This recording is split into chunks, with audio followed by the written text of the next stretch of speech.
പ്രതികരിക്കേണ്ടി വരുന്ന ഒരു ഗതികേട് ഈ ഭൂരിപക്ഷ ജനസമൂഹത്തിൽ ഒരു ഗതികേടിലേക്ക് എത്തിച്ചത് ഈ സർക്കാർ. അതുകൊണ്ട് പ്രതികരിക്കാതിരിക്കാൻ നിവൃത്തിയില്ല. ഞങ്ങൾ ശബരിമല കർമ്മസമിതി എന്ന പേരിൽ ഒരു രാഷ്ട്രീയ പ്രസ്ഥാനത്തിനും ഞങ്ങളെ സഹായിച്ചിട്ടുള്ള ആചാര ലംഘനത്തെ എതിർക്കാൻ ഞങ്ങളോടൊപ്പം നിന്ന പ്രസ്ഥാനത്തിനോട് ഞാനൊന്നും പറഞ്ഞിട്ടില്ല. അത് കേരളത്തിലെ ജനത ചെയ്യും. കാരണം ആചാര ലംഘനത്തിനെതിരെ ഒരു വികാരമുണ്ട്, അത് ചെയ്യും. അവിടെ ഞങ്ങൾ അങ്ങനെ കത്തിജ്വലിപ്പിച്ച് കൊണ്ടുപോകാൻ ശ്രമിച്ചിട്ടില്ല. ഈ വെച്ചിട്ടുള്ള ബോർഡുകൾ അതിൽ എല്ലാം അവിടെ ആചാര ലംഘനത്തിന് വേണ്ടി ശ്രമിച്ച ഫോട്ടോകളായിരുന്നു. രഹന ഫാത്തിമ അവിടെ പോലീസ് സംരക്ഷണത്തോടുകൂടി ഉള്ളത് വെക്കുന്ന തെരഞ്ഞെടുപ്പ് ചട്ടലംഘനമാണോ? പിഞ്ചു കുട്ടികൾ ആവശ്യപ്പെട്ടിട്ടും അവരെ ഭേദിച്ച് സന്നിധാനത്തേക്ക് നടന്നു കയറുന്ന യുവതികളുടെ ചിത്രം വെക്കുന്നത് തെരഞ്ഞെടുപ്പ് ചട്ടലംഘനമാണോ? അല്ല. സുപ്രീം കോടതി നിൽക്കല്ലേ കേസ്. ആ സുപ്രീം കോടതി ഉത്തരവ് പറഞ്ഞിട്ടില്ല. ഇപ്പൊ നിലവിലുണ്ടായ ഉത്തരവിനെ അവർ പരിഗണിക്കാൻ ഏറ്റുവെന്നുള്ളതുകൊണ്ട് സ്റ്റാറ്റസ് ആണ്. ഇതെല്ലാം രോഗലക്ഷണങ്ങളാണ്. കാരണം ഇപ്പോ മുഖ്യമന്ത്രി ഭയന്നുകൊണ്ടിരിക്കുന്നത് ഒരു പക്ഷെ ഹിരണ്യകശിപുവിന് നാരായണനാമം കേട്ടാൽ ഭയക്കുന്നത് പോലെ ശരണം കേട്ടാൽ ഭയമാണ്. അവിടെ ആർക്കാണ് മൈക്ക് പെർമിഷൻ ഉള്ളതെന്ന് ഒറ്റ സെക്കൻഡോടെ മനസ്സിലാക്കാവുന്നതേ. ആർക്കാണ് അവിടെ മുഖ്യം? തെരഞ്ഞെടുപ്പ് പ്രചരണത്തിനായിരുന്നോ മൈക്ക് പെർമിഷൻ ഉണ്ടായിരുന്നത്, അതോ അമ്പലത്തിനായിരുന്നോ മൈക്ക് പെർമിഷൻ ഉണ്ടായിരുന്നത് എന്നുള്ളത് ഈ ഒരു ഇഷ്യൂ വന്ന വഴിക്ക് പേപ്പർ പുറത്തിടാവേണ്ടേ ഉള്ളൂ. പക്ഷെ ഇതുവരെ പേപ്പർ പുറത്തിട്ടില്ല. കാരണം പേപ്പർ ഉണ്ടാക്കിക്കൊണ്ടിരിക്കും. അമ്പലക്കാരിലും പെർമിഷൻ ഉണ്ട്, മറ്റൊരു പെർമിഷൻ വന്നുവെങ്കിൽ. കാരണം പലപ്പോഴും ഞങ്ങളുടെ ശ്രീകൃഷ്ണ ജയന്തി ആഘോഷമൊക്കെ ഇപ്പൊ 1-2 വർഷമായിട്ട് കണ്ണൂർ ജില്ലയിലൊക്കെ പെർമിഷന് ചോദിച്ചാൽ പറഞ്ഞ കാര്യം പെർമിഷൻ അവിടെ വെക്കും. നമ്മൾ കൊടുത്ത പൈസ ഇനി ആരെങ്കിലും തരുന്നുണ്ടോ നോക്കട്ടെ. കാരണം CPM കുറച്ചായിട്ട് ഈ ശ്രീകൃഷ്ണ ജയന്തി പിന്നെ കൊണ്ടാടുന്ന ഒരു അസുഖം അവർക്ക് കിട്ടിയിട്ടുള്ളൂ. അതുകൊണ്ട് അവരെയും കൂടി കിട്ടുമോ നോക്കട്ടെ. എന്നിട്ട് റൂട്ട് നിശ്ചയിച്ചിട്ട് തരാം എന്നൊക്കെ പറഞ്ഞാൽ നമ്മൾ കൊടുത്താൽ അതവിടെ വെക്കുകയാണ്. വേറെ ആരെങ്കിലും ഉണ്ടോ നോക്കട്ടെ. അല്ലെങ്കിൽ വേറെ ആരെങ്കിലും മേടിച്ചു പോയാൽ പിന്നെ ഞങ്ങൾ അയാളുടെ അയലത്തേക്ക് പിന്നെ പോണ്ട. അതിന്റെ കാരണം വർഷങ്ങളായി 40 വർഷമായി ശ്രീകൃഷ്ണ ജയന്തി നടത്തുന്നുണ്ട്. ഇപ്പൊ അസുഖം തോന്നിയവരുടെ മുന്നിൽ നമ്മൾ പണയം വെച്ചു കൊടുക്കണം. അപ്പൊ ഇവിടെ അമ്പലത്തിന് അങ്ങനെ ഒരു പെർമിഷൻ കൊടുത്തിട്ടുണ്ടെങ്കിൽ പിന്നീട് എങ്ങനെ ഒരു പെർമിഷൻ രണ്ടാമതൊരു പെർമിഷൻ ഒപ്പിച്ചെടുക്കാൻ വരികയാണെങ്കിൽ അതെങ്ങനെ വന്നു? കാരണം പല സ്ഥലത്തും തരാറില്ല.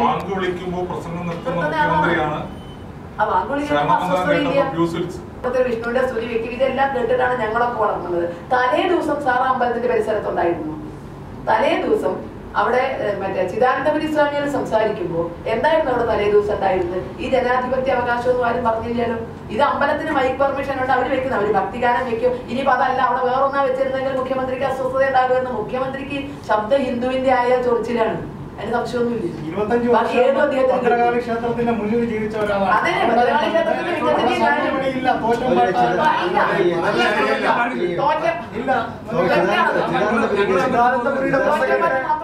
ചിദാനന്ദപുരിയുടെ പ്രസംഗം തടസ്സപ്പെടുത്താൻ ശ്രമിച്ചുള്ള അപ്പൊ അത് ചെയ്തവര് കാരണം ചിദാനന്ദപുരി സ്വാമിയുടെ പ്രഭാഷണത്തിന് ഓരോ മൈക്ക് പോയിന്റിന്റെ മുന്നിൽ കൊണ്ട് നിർത്തി വണ്ടി നിർത്തി അത്രയും വലിയ ശബ്ദത്തിൽ വെച്ചിരുന്നപ്പോൾ അവർക്ക് ജനാധിപത്യ ബോധം ഉണ്ടായിരുന്നില്ല.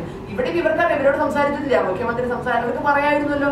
ഇപ്പൊ പറഞ്ഞതല്ലാതെ അവരാരും പറഞ്ഞു മുഖ്യമന്ത്രിയുടെ പരിപാടിയിൽ നിങ്ങൾ ഇത്ര നേരം മൈക്കൊന്ന് ഓഫ് ചെയ്യണം എന്നവരാരും പറഞ്ഞിട്ടില്ല. ഇവരതിന്റെ സമയമായപ്പോൾ പാട്ടിട്ടാണ് അതിനപ്പുറത്തേക്ക് അതിനുള്ള മൈക്ക് പെർമിഷൻ വാങ്ങിച്ചവർക്ക് ക്ഷേത്ര ഉത്സവത്തിന് അതിനുള്ള അവകാശമുണ്ട്. ഇനി അതിന് ശേഷവും സംസാരിക്കാമായിരുന്നു. ഇത്തരത്തിൽ മറ്റേ ജാടയൊന്നും കാണിക്കേണ്ട. കാരണം ഞങ്ങൾ ഇതിന്റെ എതിരെ വേറെ ഏതെങ്കിലും ഒരു ശബ്ദം വന്നാൽ ഞങ്ങൾ അതിനെ വലിച്ചിടും എന്നുള്ള ധാർഷ്ട്യമാണ് അവിടെ കാണിച്ചത്.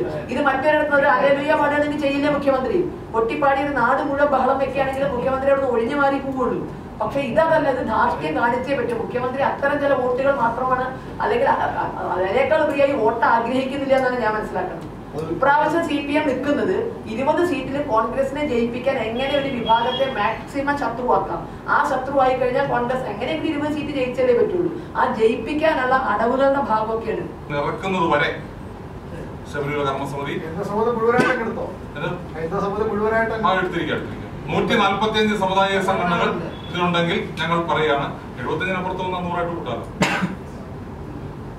കാരണം 200 കൂട്ടത്തില്ല. അങ്ങനെയല്ലേ നമ്മളെ കണക്കോടി. അല്ലാത്തവർ ഹിന്ദു എന്ന് പറയാൻ ബുദ്ധിമുട്ടുള്ളവരായിരിക്കും. സുപ്രീം കോടതിയുടെ വിധിന്യായം നിലനിൽക്കെ കണ്ണൂര് രേഷ്മ മറ്റേ നിത്യ മാളികപ്പുറം ഉണ്ടല്ലോ, രേഷ്മ കോടതിയെ സമീപിച്ചുള്ള 2 ആഴ്ച മുമ്പേ എനിക്ക് സുപ്രീം കോടതി വിധിയുടെ പശ്ചാത്തലത്തിൽ ശബരിമലയിൽ കയറാൻ പ്രൊട്ടക്ഷൻ വേണം, ശബരിമല കർമ്മസമിതി അനുവദിക്കുന്നില്ല എന്നിട്ട് എന്റെ ഹൈക്കോടതി പ്രൊട്ടക്ഷൻ കൊടുക്കാൻ. പിണറായി വിജയനേക്കാൾ നിയമം അറിയില്ലേ ഹൈക്കോടതി ജഡ്ജിക്ക്? അങ്ങനെ ഒരു നിയമം നിലനിൽക്കുന്നുണ്ട്. സർക്കാർ ഇവരെ കയറ്റിയേ പറ്റൂ എന്നൊരു നിയമം നിലനിൽക്കുന്നുണ്ടെങ്കിൽ ഹൈക്കോടതി പ്രൊട്ടക്ഷൻ കൊടുക്കാൻ പറയില്ലേ? രേഷ്മയ്ക്ക് പ്രൊട്ടക്ഷൻ കൊടുത്തില്ലല്ലോ. അപ്പൊ അതും തന്നെ ഇവിടെ കാട്ടിക്കൂട്ടിയതെല്ലാം തെമ്മാടിത്തരമായിരുന്നു. കോടതിയാണെങ്കിൽ നിങ്ങൾക്ക് നിയമ നടപടിയെ വേണ്ടുള്ളൂ. പക്ഷെ ഇവിടെ കോടതിയല്ല പറ്റിച്ചത്. ഇവിടെ പറ്റിച്ചത് ഒരു ഹിന്ദു വിരുദ്ധ ഗവൺമെന്റ് ആണ് ഈ പറ്റിച്ചത്. മുഖ്യമന്ത്രി കഴിഞ്ഞ ദിവസം പറഞ്ഞതെന്ന് പറയുന്നത് 144 അവിടെ അടിയൻ ചെയ്ത് 144 കേന്ദ്ര നിർദ്ദേശപ്രകാരമാണ് ചെയ്തത്. അതെ, ഞാനൊന്ന് പറഞ്ഞോട്ടെ. ഞാൻ LLB പഠിച്ചിട്ടില്ല, പക്ഷെ സോഷ്യൽ സ്റ്റഡീസ് ടീച്ചറാണ്. ഈ സോഷ്യൽ സ്റ്റഡീസ് ടീച്ചർ എന്ന നിലയിൽ നമ്മുടെ രാജ്യത്തെ 3 വിഷയങ്ങളെ സംബന്ധിച്ച് ഞങ്ങൾ 9ാം ക്ലാസ്സിൽ പഠിപ്പിക്കുന്നുണ്ട്. ഇതിന് ഞാൻ ക്ലാസ്സിലെ ടെസ്റ്റ് തെറ്റാണെങ്കിൽ എനിക്കൊന്നും ചെയ്യാനില്ല. 9ാം ക്ലാസ്സിലെ പാഠപുസ്തകത്തിൽ പറഞ്ഞേക്കുന്ന ക്രമസമാധാന സ്റ്റേറ്റ് ലിസ്റ്റ് ആണെന്നും 144 അതിന്റെ ഭാഗമാണെന്നും ടെസ്റ്റ് തെറ്റാണ്. CPM സർക്കാർ ഇറക്കിയ പുസ്തകം തന്നെയാണ്, അത് തെറ്റാണ്. LLB എനിക്കറിയില്ല, ഞാൻ പാസ്സായിട്ടില്ല, എനിക്ക് അതിനെ പറ്റി ഒന്നും അറിയില്ല, ഞാൻ പഠിച്ചിട്ടില്ല. പക്ഷെ 9ാം ക്ലാസ്സിലെ പൊളിറ്റിക്കൽ സയൻസിൽ നമ്മുടെ വിഷയങ്ങൾ, സ്റ്റേറ്റിന്റെ വിഷയങ്ങൾ 3ആക്കി തിരിച്ചതിൽ ക്രമസമാധാനം സംസ്ഥാനത്തിന്റെ വിഷയമാണ്. മുഖ്യമന്ത്രിയല്ലേ, അദ്ദേഹത്തിന് എന്തും പറയാമല്ലോ, നമുക്കറിയാമല്ലോ, ഇന്നലെ പറയാൻ എന്താണ് കത്ത്?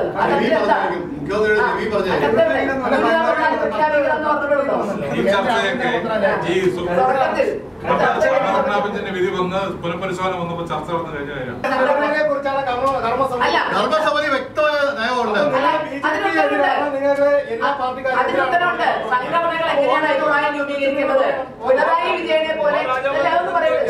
പിണറായി വിജയനെ പോലെ തന്നിഷ്ടം നടപ്പാക്കുന്നതല്ല സംഘടന.